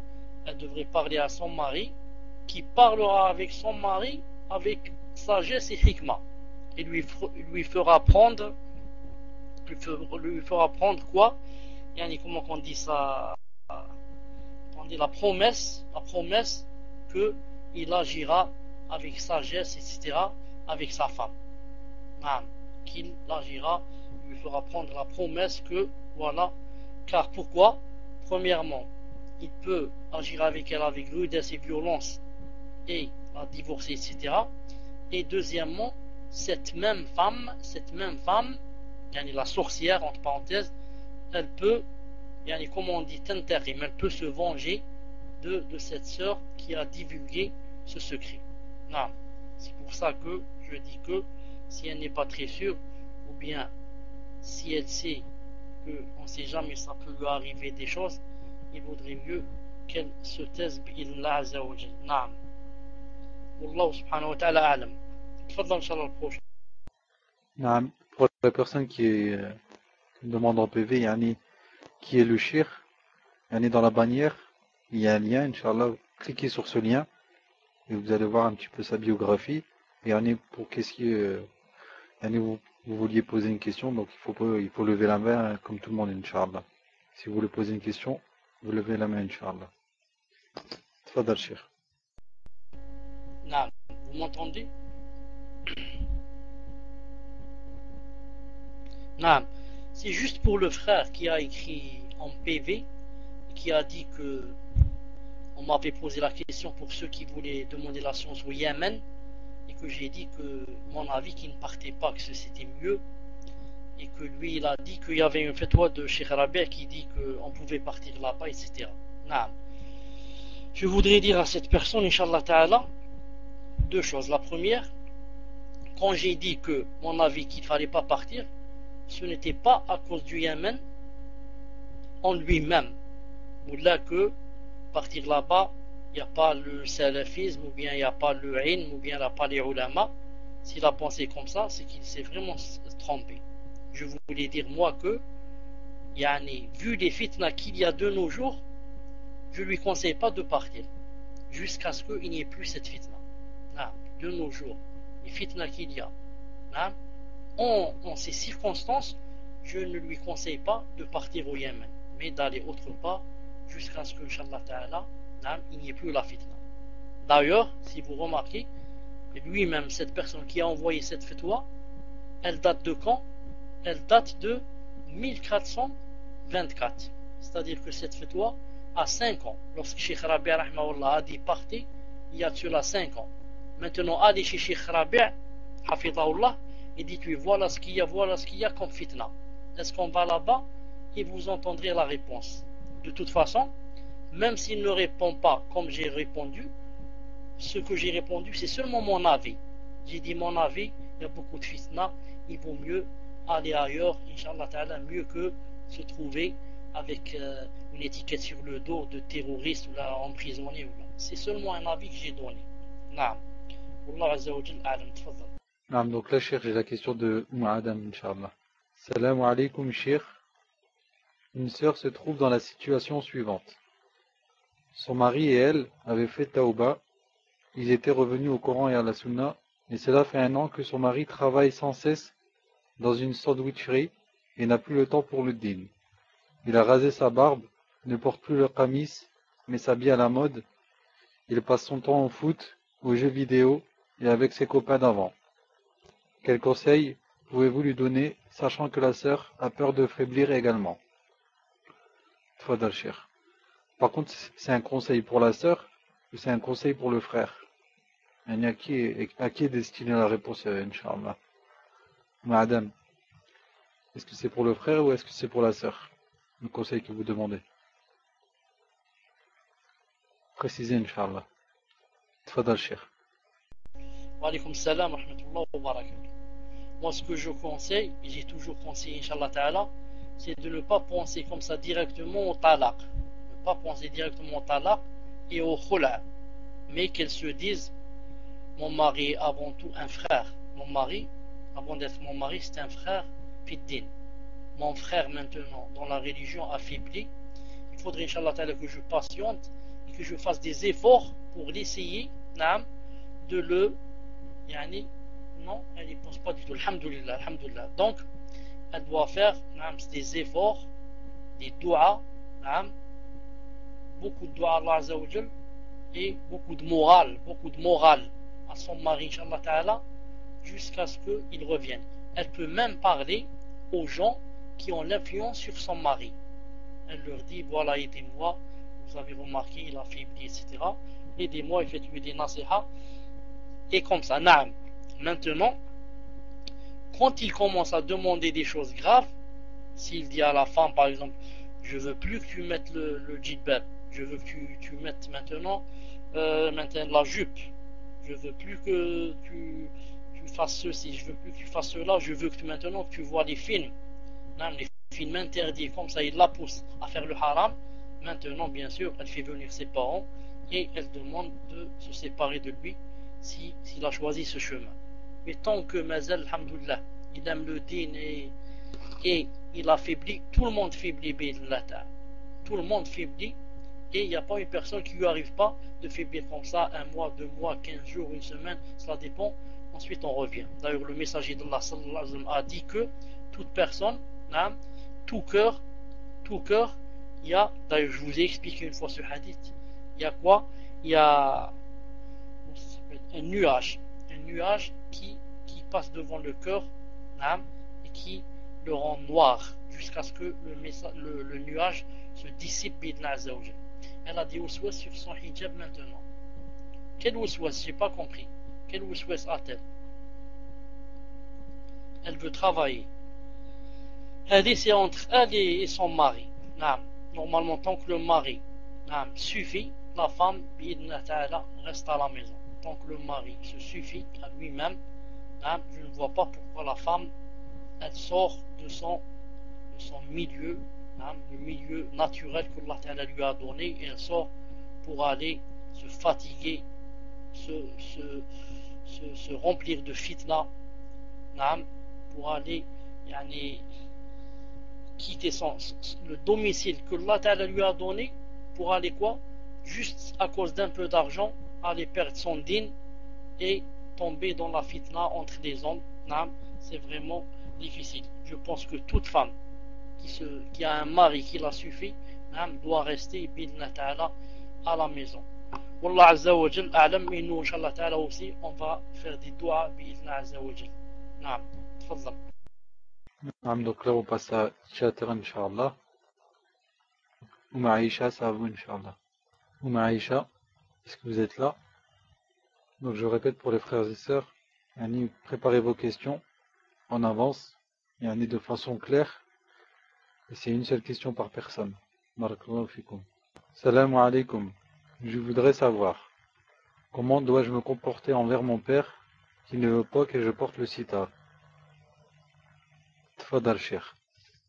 Wa alaykoum salam wa rahmatullahi wa barakatuh. La question dit, comment je devrais me comporter envers mon père qui ne veut pas que je porte le sitar? J'avais demandé à cette personne si elle était mariée ou pas.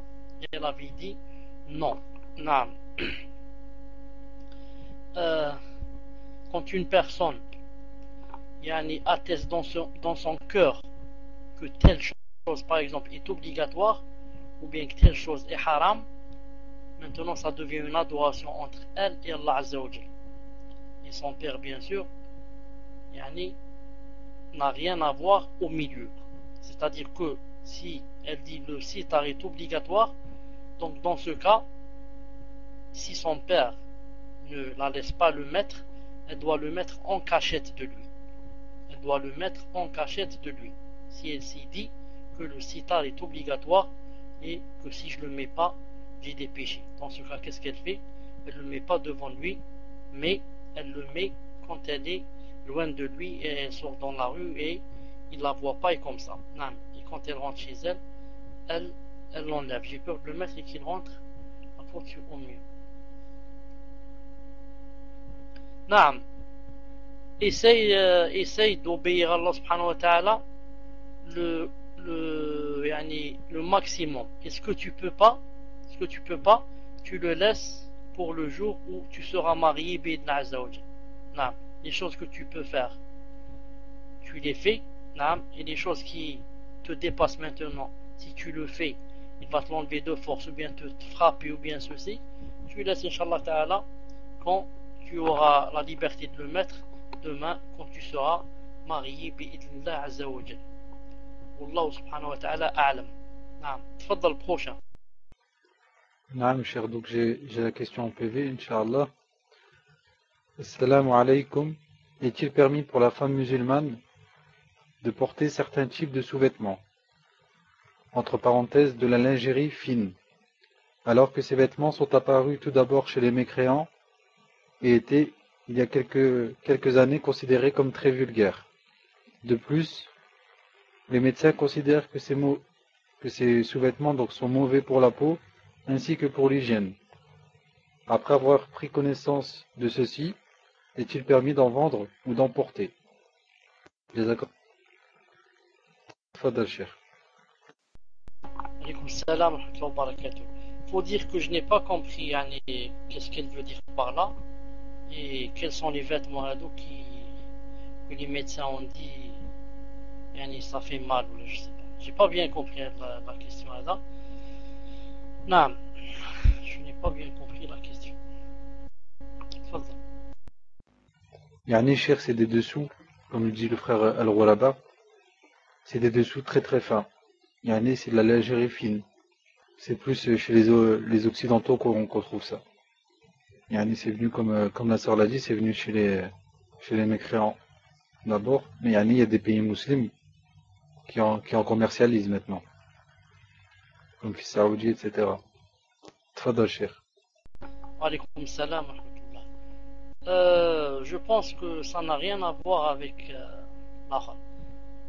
si c'est des choses qui plaisent à son mari et qui ne comportent rien d'interdit, qui ne sont pas des vêtements spécialement de kuffar, mais que maintenant c'est répandu de façon à ce que tout le monde, toutes les femmes ou beaucoup d'elles mettent ces vêtements, ça ne devient plus interdit. Sauf, c'est quoi?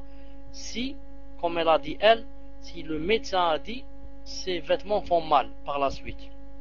Ces vêtements, à force de les porter, on risque d'avoir une maladie ou là. Sinon, je ne vois pas où est l'interdit. Quant à les vendre, c'est interdit de les vendre. C'est interdit pour l'homme de vendre ses vêtements à des femmes qui ne sont pas pratiquantes. C'est interdit de vendre ses vêtements à des femmes qui ne sont pas pratiquantes, car elles risquent de les mettre dans des situations avec des hommes qui ne leur sont pas permis. Wallahu ta'ala alam. Tfaddal. Guigui, tfadal, c'est à toi, Inch'Allah. Salam alaikum, Cheikh. Voilà, je suis un frère converti depuis plus d'1 an et je voudrais demander la main d'une sœur, mais je ne sais pas comment m'y prendre. J'aimerais que vous me donniez un conseil. De plus, ses parents sont très traditionnalistes d'après mes renseignements et mettent un peu le din après la nationalité. Barakallahu fik. Tfadal Cheikh. Alaykoum salam wa rahmatullahi wa barakatuh. Tu pourrais, Inch'Allah Ta'ala, contacter quelqu'un qui connaît son père. Quelqu'un qui connaît bien son père, et toi tu dis à cette personne, et cette personne va dire à son père ou bien à son frère. Si c'est son frère, c'est peut-être mieux, surtout si le frère est dans le din. Je peux contacter son frère. Contacte son frère et tu lui dis voilà, j'ai envie de demander la main de ta soeur et je voudrais que tu demandes à ta famille que tu me rendes la réponse, Inch'Allah Ta'ala. Ça ne fait rien. Ça ne fait rien. Même s'il n'est pas dans le din, ça ne fait rien. Il te ramène, Inch'Allah Ta'ala, une réponse bidna azawajal. Maintenant, s'ils mettent la nationalité avant le din, il y a beaucoup de gens qui sont comme ça. Si maintenant on ne te la donne pas, on ne te donne pas cette sœur, sache que Allah Ta'ala ne te l'a pas écrite. Et que peut-être, et c'est sûr, Inch'Allah Ta'ala, il t'a écrit une autre. Il faut-il que j'aille avec quelqu'un avec moi? Ce n'est pas obligé. Ce n'est pas obligé que quelqu'un aille avec toi. Ce n'est pas obligé. Si tu veux prendre un ami, tu peux, mais ce n'est pas obligé. tu peux aller seul et contacter le frère et lui parler bi'idhnillah azza wa jal. Naam, un arabophone, naam, par exemple. Ça, tu peux prendre un arabophone bi'idhnillah azza wa jal. Naam. qu'Allah azza wa jal t'aide et te facilite la tâche. Tfadlal. Donc là, on pose une question de Itchater, Inch'Allah. Ayoub, c'est à vous. Yani, je répète, Inch'Allah, Barakallahu fikum, de préparer les questions en avance. Yani, on perd du temps, et donc ce sera des personnes qui ne poseront pas leurs questions. Tapez 1 lorsque la question est terminée. Barakallahu fikum. Salam alaykum. J'ai un mari qui ne se lève pas à Salat du Fajr et qui fait la bise à ses cousines. Sachant que je suis jalouse en plus, que me conseillez-vous? Et que dois-je faire, sachant qu'il vous écoute actuellement? Tfadal Cheikh. Wa alaykoum salam wa rahmatullah wa barakatuh. Fi saut. Naam. Je donne un conseil à moi-même, ensuite à tout le monde, et spécialement à ce frère, pour qu'il fasse des efforts, Inch'Allah Ta'ala, pour se lever à Salat al-Fajr. Car c'est l'un des dalils que Allah Azza wa Jal est ravi de nous si on fait Salat al-Fajr, surtout, naam. Et c'est aussi un dalil qu'on n'est pas un hypocrite, naam, qui ne va pas à Salat al-Fajr et qui ne fait pas aussi Salat al-Isha. Ensuite, le hadith du messager d'Allah, Men salla al-bardayn dakhal al-jannah. Celui qui fait Salat al-Subh et Salat al-Asr, il rentrera, Inch'Allah Ta'ala, au paradis. Naam. Ensuite, Salat al-Fajr, des fois c'est à 4h du matin, à 4h30, etc. Naam. Bidna Azza wa Jal, se lever, jeter le drap, jeter la couverture, aller se mouiller. Naam. Pourquoi tout cela? Pour rencontrer Allah Ta'ala et pour poser son front par terre et implorer Allah Ta'ala, le Seigneur le Tout-Puissant. C'est un délit donc que on a vraiment la foi bi'idna azza wa jal. C'est pour ça que chaque personne devrait faire tout son possible pour se réveiller à Salat al-Subh tous les jours. Et quand certains jours passent, on ne se réveille pas, ça arrive à tout le monde, et c'est arrivé même au messager d'Allah sallallahu alayhi wa sallam que des fois il ne se réveille pas à Salat al-Subh. Mais en général, on doit faire des efforts et surtout avoir le portable devant soi ou là, un réveil ou là, le régler avant de dormir. Si il y a personne qui peut nous réveiller. C'est-à-dire en ce qui concerne Salat al-Fajr. En ce qui concerne faire des bisous aux cousines, il faudrait que mon frère bi'idna azza wa jal sache que c'est interdit. Car si se serrer la main c'est interdit, qu'en est-il de faire le bisou qui est plus grave? Bien sûr, mon frère va dire que il fait ça avec une bonne niya. Et moi je lui dis que l'adoration est une chose, adorer Allah Ta'ala avec sa sharia est une chose, et avoir une bonne intention en est une autre. Et je lui dis que la bonne intention ne rend pas le haram licite. La bonne intention ne rend pas le vin un jus de fruits. Et elle ne rend pas une bid'a, une sunnah. Et elle ne rend pas quelque chose de haram, elle ne le rend pas licite. Faire le bisou ou bien serrer la main est illicite à la cousine. Le messager d'Allah alayhi wa sallam a dit, si quelqu'un de vous, on le frappe avec une grande aiguille sur sa tête, jusqu'à ce qu'on lui fasse couler le sang, c'est mieux qu'il touche une femme. Et toi, tu vas faire le bisou à tes cousines, demande à Allah subhanahu wa ta'ala de te pardonner ce qui s'est passé, et demande à Allah ta'ala de t'aider, qu'à partir d'aujourd'hui, Inch'Allah ta'ala, tu ne vas plus leur faire la bise, et c'est ta femme, Inch'Allah ta'ala, qui aura la tâche de leur dire cette chose. Dès que vous rentrez chez des cousines, c'est elle qui rentre la première et elle dit, voilà, mon mari, il s'excuse, mais il ne fait ni la bise, ni il serre la main. Il est devenu un fanatique. Voilà. طيب تفضل إن شاء الله البروchain. Juste je fais une précision, Inch'Allah. Les personnes qui viennent en PV en disant qu'ils ont une question et c'est urgent. Yani toutes les personnes qui lèvent la main, pour eux leur question elle est urgente. Donc on ne peut pas se permettre de poser la question d'une personne avant une autre. Barakallahu fikum, vous levez la main. Inch'Allah, si votre tour arrive, alhamdulillah. S'il n'arrive pas, qadarallah. Barakallahu fikum. Hanifiya, ça va, Inch'Allah, vous n'avez plus le raid. Assalamu alaikum wa rahmatullahi wa barakatuh, ya Cheikh. Une sœur n'a pas encore fait les 6 jours de Shawwal pour un problème de santé. Peut-elle les jeûner et rattraper ses menstrues plus tard? Barakallahu fik, Allah vous récompense. Amin. Tfadal, Cheikh. Wa alaykoum salam wa rahmatullahi wa barakatuh. Comme vous savez tous que le messager d'Allah sallallahu alayhi wa sallam a dit يعني من صام رمضان ثم أتبعهم ب6 من شوال. يعني quand quelqu'un fait le ramadan, ensuite il le fait suivre par 6 jours de Shawwal. Et quelqu'un qui a des dettes de Shawwal à cause des menstrues, des dettes de Ramadan, ça veut dire qu'il n'a pas encore fait le Ramadan. C'est pour ça que il commence par ses dettes et Allah Azza wa Jal lui donnera la récompense de quoi? La récompense des 6 jours de Shawwal à cause de l'intention qu'il avait dans la tête. S'il avait l'intention vraiment de les faire, s'il avait eu le temps, Allah Ta'ala, le grand, le tout miséricordieux, va lui donner bi'idna Azza wa Jal, quoi? Les récompenses d'après son intention. Et j'ai lu une fatwa de Cheikh Ibn Uthaymin, Allah yarhamou. Si je me trompe pas, elle se trouve dans son livre Sharh al-Mumti', si je me trompe pas. Mais moi je l'ai inscrite, je l'ai chez moi. Naam. Ça y est, maintenant je me rappelle, elle se trouve dans un livre qui s'appelle Fatawa Siyam. Les fatwas du jeûne.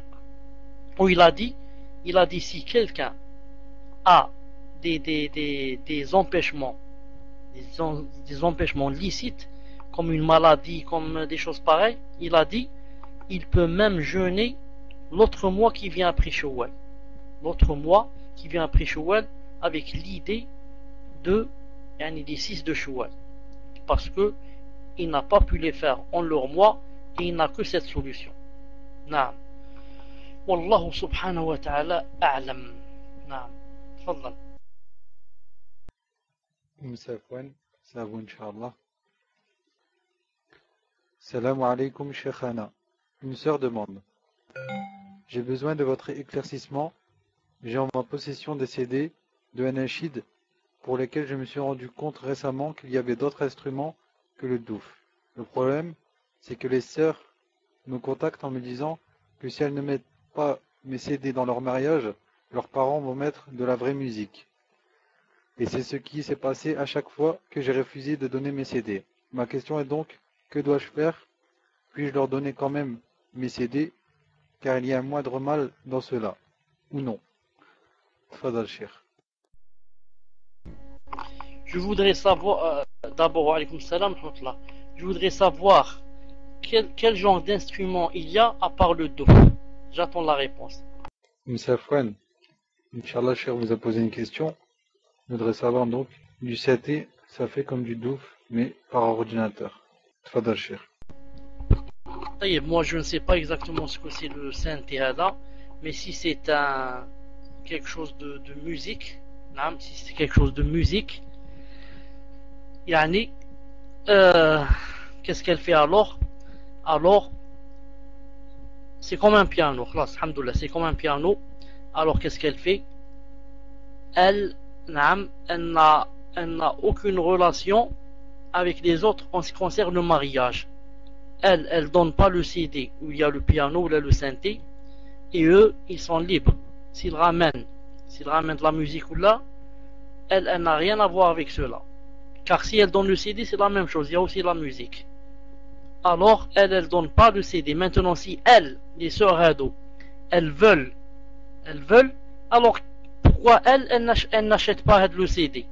Pourquoi c'est cette sœur qui va leur donner le CD où il y a le synthé? Et elle va prendre les péchés. Dans ce cas, si elles sont vraiment intéressées par ce CD, que ce soit les autres qui l'achètent. Ce n'est pas elle qui le donne. Elle n'a rien à voir avec ce mariage. Maintenant, s'ils mettent la musique ou là, ce n'est pas de sa faute à elle. Non. تفضل. Abu Wassim, c'est à toi, Inch'Allah. Salam alaykoum, Cheikh. Un frère demande, est-ce qu'un homme peut faire une hijama à une femme en présence de son mahram? Et est-ce que si la personne est possédée par un djinn, celui-ci peut sortir par le biais de la hijama? Barakallahu fik. Tfadal, Cheikh. Wa alaykoum salam wa rahmatullahi wa barakatuh. Celui qui doit faire la hijama à une femme doit être une femme. Naam. Celui qui doit faire la hijama à une femme doit être une femme bi'idna azza wa jal. Naam. Est-ce qu'il y avait une autre question avec celle-là? Est-ce qu'il y avait une autre question avec celle-là? J'ai cru entendre une deuxième question avec celle-là. Naam, c'est quoi? Rappelle-moi, tfadal. Là, je me rappelle. Est-ce que le djinn peut sortir par la hijama? Naam. Je n'ai jamais entendu que la hijama avait rapport avec le djinn. Mais je sais que le sihr, il est possible qu'il sorte avec la hijama. Parce que le sihr, c'est des déchets qui sont à l'intérieur du sang, etc. C'est un poison. Il sort bid'Allah azza wa jal avec la hijama. Mais je n'ai jamais entendu que un djinn pouvait sortir avec la hijama. Naam. Je vous m'excuserai, Inch'Allah ta'ala, si je m'arrête ici. Naam. Je suis déjà fatigué. Aujourd'hui, j'ai fait un long voyage. Naam. J'allais presque ne pas faire le cours aujourd'hui, mais je l'ai fait bid'Allah azza wa jal. Alhamdulillah, Allah ta'ala m'a aidé. Naam. J'ouvre juste une petite parenthèse pour vous dire que la fois passée, il y avait une sœur avec une bonne intention, Inch'Allah ta'ala, qui avait mis une annonce comme quoi j'avais cours d'arabe lundi passé. Elle avait mis ça dans la bannière ou quelque chose. Naam. Je veux dire que cette sœur est avec une bonne intention mais n'avait pas bien compris.